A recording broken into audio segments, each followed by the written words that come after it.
ಹೇಗಿರಬೇಕು ಈಗದ ಹುಡುಗಿಯರಂದರೆ. ಅವನು ಸ್ವಲ್ಪ ದಿವಸದಲ್ಲಿ ಅವಳನ್ನ ಬಿಡ್ಬೋದು. ಮತ್ತೆ ಅವಳ ಬುದ್ಧಿ ಸಹ ಸರಿ ಇಲ್ಲ ಅಂತ ಹೇಳ್ತಾರೆ. ಯಾರಿಗೆ ಗೊತ್ತು, ನಮಗೆಂತಕ್ಕೆ ಬೇಕಲ್ಲ. ಅಲ್ಲ, ನಾನು ನಿಮ್ಮ ಹತ್ರ ಮಾತ್ರ ಹೇಳಿದ್ದು, ಬೇರೆ ಯಾರ ಹತ್ರ ಹೇಳೋದಿಲ್ಲ ನಾನು. ನನಗೆಂತಕ್ಕೆ ಅಲ್ಲ, ನಾನು ನಿಮ್ಮ ಹತ್ರ ಅಷ್ಟು ಕ್ಲೋಸ್ ಇರೋ ಕಾರಣ ನಾನು ಹೇಳಿದ್ದು. ಬಿಡಿ, ನಮಗೆಂತಕ್ಕೆ ಇನ್ನೊಬ್ಬರ ವಿಷಯ. ನಾನು ನಿಮ್ಮ ಪುಳ್ಳಿಯದ್ದು ಕೇಳಲಿಕ್ಕೆ ಫೋನ್ ಮಾಡಿದ್ದು. ಕರಿತಿದ್ದಾರ? ಆಯಿತು, ನೀವು ಹೋಗಿ ನಾನು ನಾಳೆ ಅಂತಾರೆ ಕಾಲ್ ಮಾಡ್ತೇನೆ. ಆಯಿತು ಇರ್ತೇನೆ.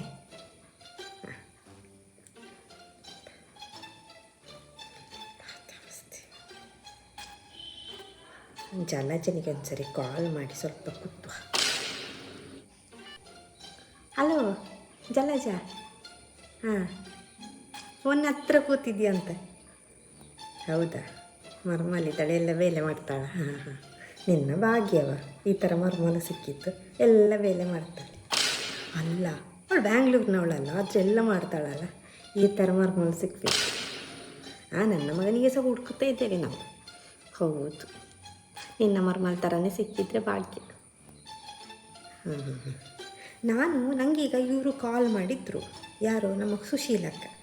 ಅವರಿಗೆ ಸುಮ್ಮನೆ ಹೇಳುವಾಗ ಹೇಳಿದರು, ನಿನ್ನ ಮರ್ಮಲ್ ಎಂತ ಚಡ್ಡಿಯಲ್ಲೆಲ್ಲ ನೋಡಿದ್ರಂತೆ. ಅಲ್ಲಿ ಎಂಥ ಅವಸ್ಥೆ ಮಕ್ಕಳದ್ದು. ಚಡ್ಡಿ ಇಲ್ಲ, ಚಡ್ಡಿಯಲ್ಲಿ ಮತ್ತು ಬಳೆ ಎಲ್ಲ ಹಾಕಿಲ್ಲ, ಕುಂಕುಮ ಎಂತ ಇಲ್ಲ ಅಂತ ಹೇಳ್ತಾಯಿದ್ರು. ಅಲ್ಲ, ನಾನು ನಿನ್ನ ಹತ್ರ ಹೇಳಿದ್ದಂತ ಅಷ್ಟೇ, ನೀನು ಅವ್ರ ಹತ್ರ ಕೇಳಲಿಕ್ಕೆ ಹೋಗಬೇಡ ನಾನು ಹೇಳಿದೆ ಅಂತ. ಅಲ್ಲ, ಅವರಿನ್ನು ಯಾರ ಹತ್ರ ಎಲ್ಲ ಹೇಳಿದ್ದಾರೆ ಅಂತ.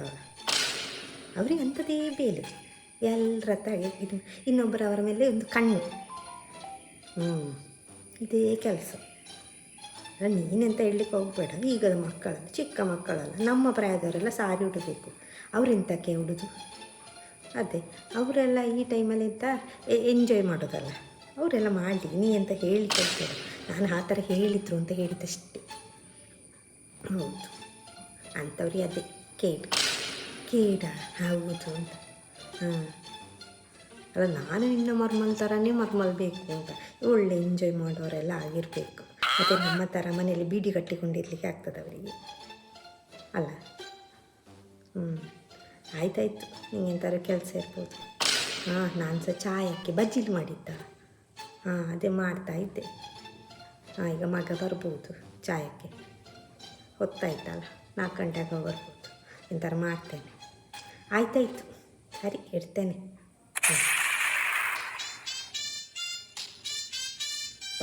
ಈಗ ಸಮಾಧಾನ ಆಯಿತು.